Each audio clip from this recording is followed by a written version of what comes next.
So good afternoon. I am going to do this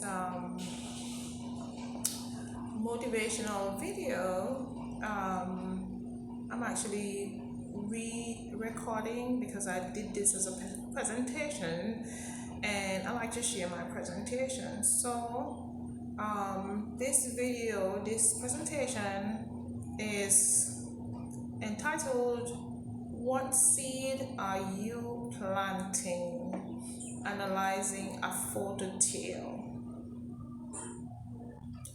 So I'm going to start by talking about how one should escape. And I said, escape what's holding you back, because it is only when you embrace yourself fully and understand your weaknesses and your strengths that you will begin to achieve your true potential.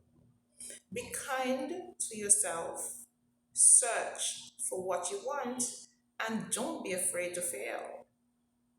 Mirror, mirror on the wall, let's talk. So, decision making. When you are engaged in healthy functioning, your decisions tend to be based on reasonable and realistic variables. If you are depressed or anxious, it is highly likely that your thought processes are unhealthy and possibly even dysfunctional. If your mental health is suffering, you will either avoid making decisions or you're more likely to make the wrong decisions. All right? So you can decide what direction you want to go in. Um, there are many excuses for making decisions or for not making decisions, and some of them include I have avoided making long term decisions that would have a substantial impact on my life. That's one. The reason I delayed decision making when I did not feel mentally healthy was that I did not trust my thinking at the time. I'm reading from my subnotes. If we're anxious or depressed, we may be operating from a part of our brain that is not logical and less balanced. We must remember that the right side of the brain is more magic, more image based. Where did I get that magic stuff? More image based and uses emotional reasoning when perceiving the world. If your mental health is suffering, you will either avoid making decisions or you are more likely to make the wrong decisions. Okay? You might feel lost, confused, unsure, unclear, perplexed, disoriented, or even bewildered. So we need to make decisions, all right? Your self esteem also is one of those things you have to pay attention to. When we are functioning well, we are more able to dismiss negative thinking and our resilience is higher. But when we are struggling mentally, our perceptions become distorted. Yes? Some individuals would feel more paranoid and be more inclined to believe others are thinking negatively of them. All this is coming from inside your head or based on prior experience. We also have a tendency to hang around people who pull us down. The body's defense system perceives self criticism as a threat, and this can increase adrenaline and raise our stress levels. Okay, so we need to be careful about the things that are going through our heads, be careful about criticizing ourselves, and be careful about the people we hang around with. Okay, as we said, that there are some people who will actually pull us down, right? My picture analysis is if you don't see your worth, you'll always choose people who don't see it either. When your self esteem rises, your life follows. All right, so we're going up, up, up, up. Yes, because our self esteem continues to improve. In terms of your activity levels, inevitably, when we are feeling anxious or depressed, we will definitely feel more vulnerable in the world. We tend to overestimate problems and fears and underestimate our ability to cope. Okay? This thinking process leads to avoidance, and in this way, we never we never test out the reality. Our thoughts remain untested and the fear remains. It is common knowledge that depressed people tend to be more lethargic, lack motivation and enthusiasm, and tend to isolate and withdraw from others. The antidote to overthinking is mindfulness. Stay in the present moment and only focus on real worry, okay? What is real, not what is inside your head, all right? Not hypothetical worry. What a waste of time.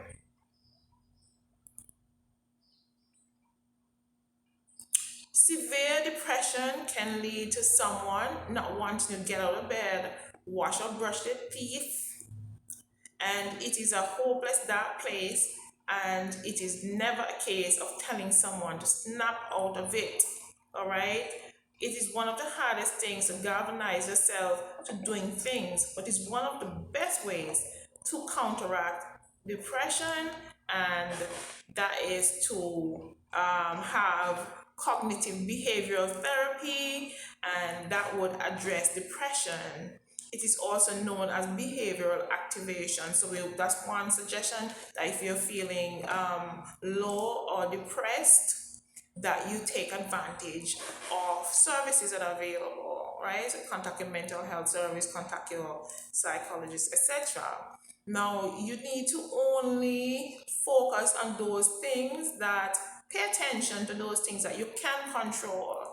Some of the things that you can control include your attitude, yes, your attitude, how you think about things, how you respond to things, your network, yes, the people you associate with, places you go, your gratitude, are you thankful? Are you grateful? Are you thankful? Your physique, are you keeping fit and healthy? Are you going for walks? Are you going for a swim?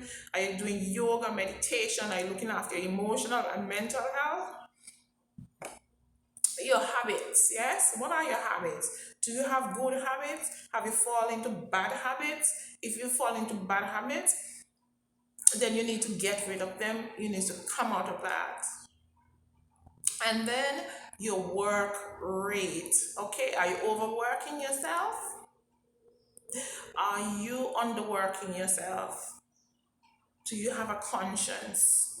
Do you have good work ethics? Okay, so we have to be mindful of those things, right? And that is our picture analysis. Be mindful of the things that you can control, including attitude, network, gratitude, physiques, habits, work rate. So we're gonna move on. We move on to procrastination. Procrastination is a favorite of many people. Procrastination is strongly linked to perfectionism. We can be so afraid of failure that we put off starting a task that is not on. Okay? There's so much pressure upon us to do a perfect job that the task can seem insurmountable. When we procrastinate, this can lead to guilt and self criticism, which only makes a situation worse. When we are functioning healthily, we know that procrastination is a part of life. We should set ourselves goals, and we need to show ourselves compassion if the plan does not go smoothly. The negative emotion underlying procrastination is one of fear. All right? When you have fear, it is difficult to make those decisions, and so you decide to procrastinate. All right? Get rid of your fear, use different methods, get some support, but whatever you do, try not to procrastinate. Right? And let's see what our footnotes say. The negative emotion. When you reframe your ideas and about failure and see failure as part of the human condition, you may feel more likely to embrace this negative emotion. It is possible to create a positive association between failure and self actualization. All right? So you must know yourself. And my picture analysis is a photo.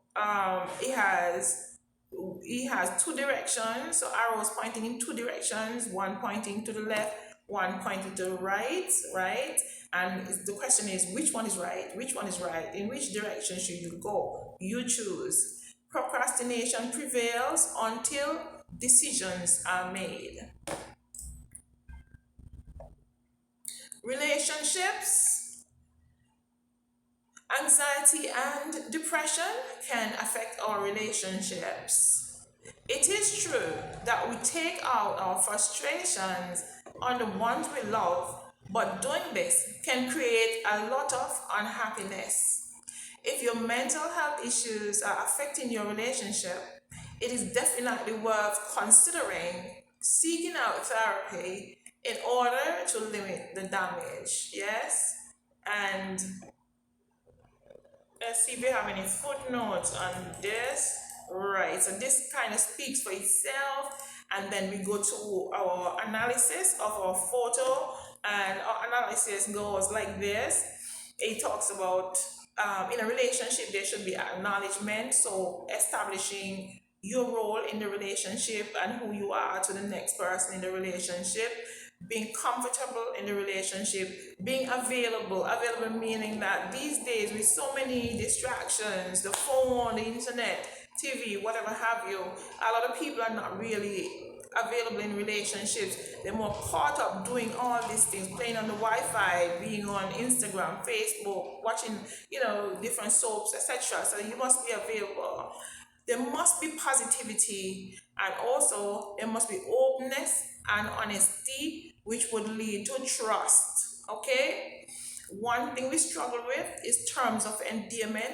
And terms of endearment, we find that at the beginning of relationships, people use endearments quite loosely. But as time goes on and people start facing challenges or whatever, then the endearments stop. That's not on, because we need to get over whatever challenges and issues we're having in relationships. We need to move on from there, and there must be that element of forgiveness. Once that forgiveness is sorted, then we need to move back to our terms of endearment and bring the love back.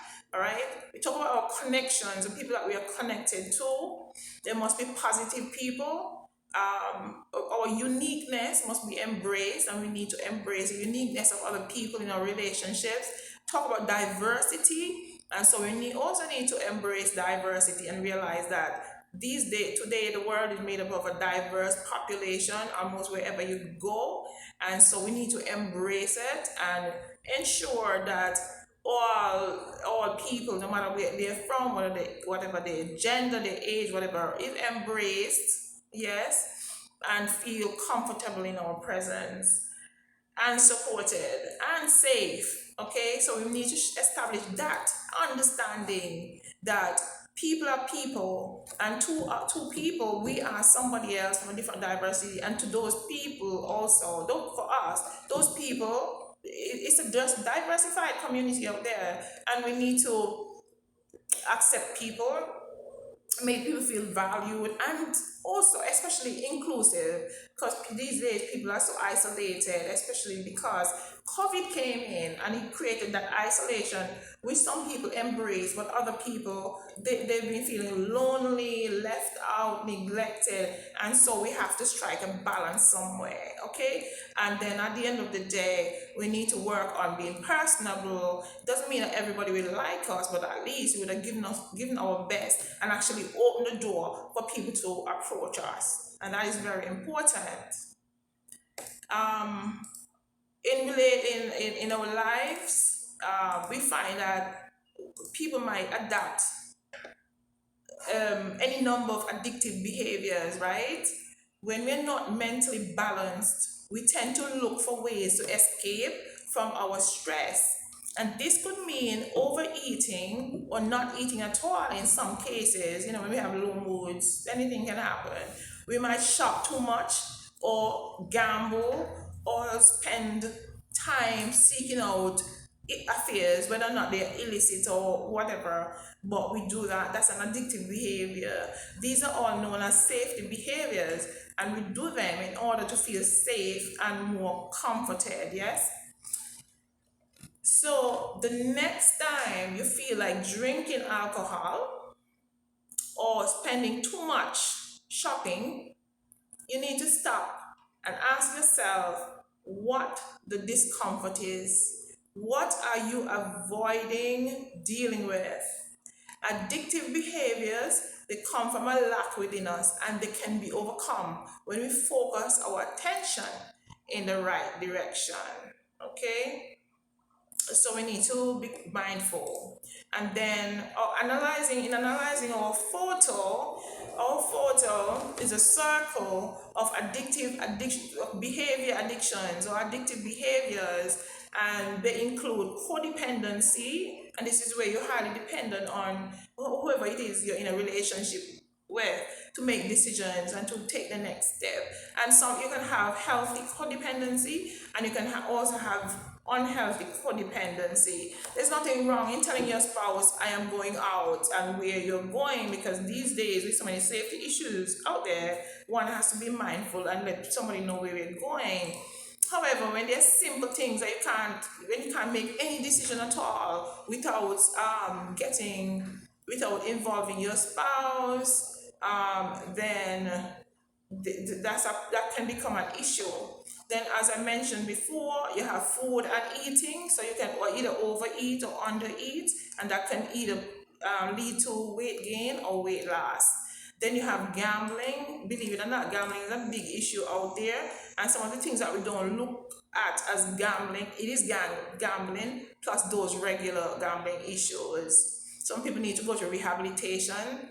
Then you have sex, and communities, we know that's a big issue, because we are talking now about just some people I don't want to use the term procrastination, but not procrastination, promiscuity, but I've already used it. But some people are very promiscuous in their behaviors, and we know that we have to be safe out there, and therefore mixing our bodies with too many partners can cause diseases and all sorts of knock-on effects, right? Love, some people are addicted to love, and they're in love with love itself, and that's not good. Some people with work, some people with overworking, and they don't know when to leave work, and they take work home, and that causes stress, because you have to know when to lock off, right? Shopping, I mentioned that before. We have the internet and the games, I mentioned that as well. That's something sometimes this actually impact on people's relationships, because these days, instead of interacting with whoever you have, your friends, your associates, people in your household, your partners, people are on the internet all the time. And that is a no good, not on. That's not on at all. We have to be mindful that we balance things. There's nothing wrong in browsing, gaining new knowledge from the internet, but you have to balance things, all right? We have the issue of overthinking, and that is a challenge for some people. Anxiety is often associated, often caused by overthinking. We become focused on hypothetical worries that may never happen, right? Just suppose, what if, those what ifs and those suppose this happen, blah, blah, blah, blah, can impact, on our stress, we become stressed. It's like, oh, what if this happens? What if that? What if what happened? Life happens anyway, so we need to stop that. And everything for some people is a catastrophe. It's always a problem. Some people complain about everything, people worry about everything, and catastrophizing is a common symptom of worry, and so is mind reading. Have you ever made an assumption about what somebody else may be thinking about you? Big deal. How do you know what is going on inside people's head? And so there are people who are stuck because they're worried about, oh, they might be thinking negative of me. Oh, I think I know what you're thinking. How can you know what I'm thinking? And so the antidote to overthinking is actually mindfulness. And you need to stay in the moment, in the present moment, and stay focused on real worry. So if there's really something to worry about it. But if there's nothing to worry about, if it's just a what if, forget it. Because they're always going to be what ifs. But what if what? What if your nose was a doorpost? That's was a common saying before. I don't really hear it now. But what if? There's always going to be a what if. You don't know about what if. How do you know what the future holds? Focus on the moment. Stay in the present moment. All right?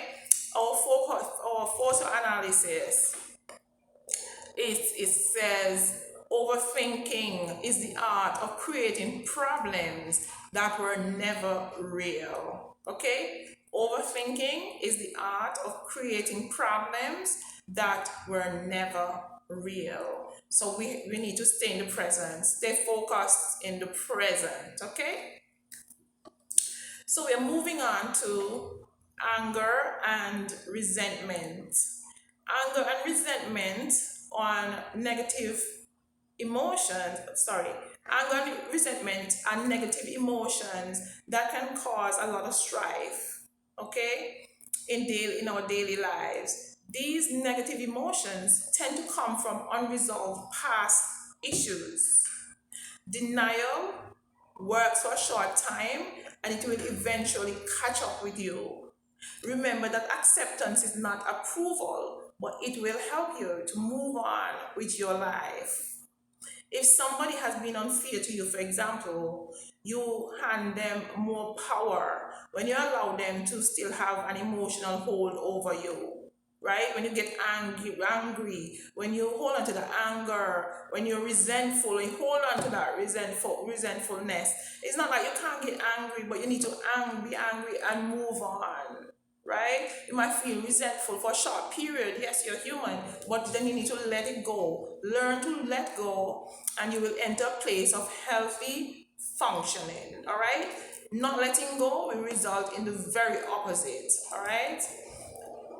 Our photo analysis is, instead of becoming angry and resentful, just think. Music is everywhere. Put on some music, the appropriate music that makes you relax, and just relax. All right?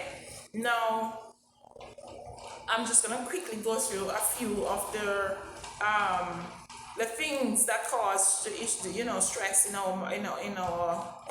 us, right? So if you divide stress into four: body, mind, emotions, behavior. I'm just gonna give you a few of each. So within the body, when we're stressed, how do we know we're stressed? There are triggers. So you might have headaches, you might have frequent infections, yes, that too. You might have taut muscles, tension. You might have muscle twitches, fatigue, so that's extreme tiredness, skin irritations, and you might even have breathlessness. Okay, the mind, you will end up worrying, your thinking could be muddled, you have impaired judgment, you might even have stuff like nightmares, you'll be very indecisive, all right, and you would exhibit a lot of negativity, and you can make hasty decisions. That's when we say you might be a little bit on the impulsive side. Okay, in terms of our emotions, you might lose confidence, be more fussy, irritable, so you might have that irritability. You might end up being depressed, and you might have that apathy where it's difficult for you to even make decisions and stuff like that. And you might have alienation where you separate yourself from people, and apprehensiveness where you're so uncertain about the future, apprehensive, so you can't make a move, you can't make a decision. And then, in terms of our behaviors, stress causes us to be more accident prone. Some people will lose their appetite, loss of sex drive. People be drinking more. That's when you have your addictive behaviors and your substance abuse, stuff like that. It might be insomnia, so difficulty sleeping, restlessness, and some people might even smoke more. All right. We're moving on to perfectionism. Perfection. My tongue is tying up. Perfectionism. So perfectionism is growing, and many of us become perfectionistic because we fear failure. I'm sure a lot of us can empathize with that, right? We mistakenly believe if we can achieve and everything can be perfect, then life will be stress free. Yes, I've thought of like that sometimes before in the past. Of course, this is a load of nonsense, and the struggle to try to maintain perfection will keep you in a cycle of anxiety, okay, and possibly depression. When you realize that ultimately it is impossible to be perfect all the time. The only way to overcome perfectionism is to learn acceptance. When you accept that you have flaws and make mistakes, just like everyone else, you can let go of that self induced pressure and start to enjoy life again or enjoy life more. Okay? So, in terms of our photo analysis, the question here is, how can I be a perfectionist if nothing I do is perfect? And I smile at that. Good question. Okay? But that happens because we have unrealistic self expectations, right? We force ourselves to repeat experiments demanding higher standards. It's a vicious cycle, eh? It's a vicious cycle. Then you find that we have reduced productivity. When we procrastinate, we have less confidence and we become defensive. We self blame for inevitable bad results, right? And so the cycle go around and around until we come to grips with the fact that it does not pay to be a perfectionist because you will never be perfect, right?